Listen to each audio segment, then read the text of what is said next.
Hi guys! I'm here again. So, gagawa tayo ng ice cream avocado. So, kailangan ko apat na ice cream avocado. And then, ito, Angel's All-Purpose Creamer.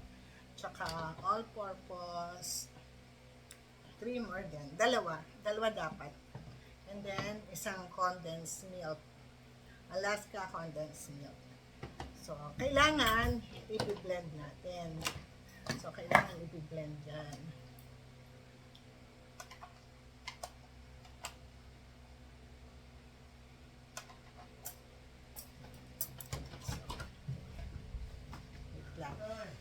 So, kailangan i-ready ko. Guys, yun na siya. Pwede na siya.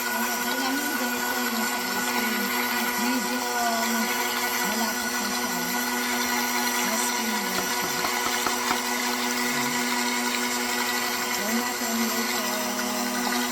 Ito guys, dito ko lalagay sa container din ng ice cream. So,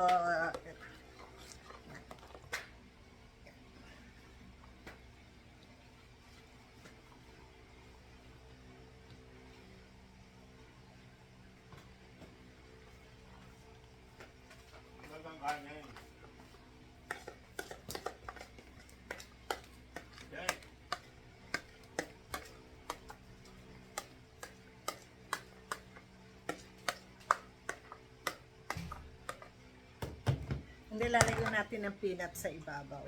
Pero sa ngayon, wala pa akong peanut. Bibili pa ako tomorrow. And then, ito naman, hindi to masyadong titigas pa. So, nakadalawa akong container. Isang maliit, isang malaki. So, okay, bye! Subscribe me and follow me below. Bye! This is a final presentation ko ng paggawa ko ng ice cream.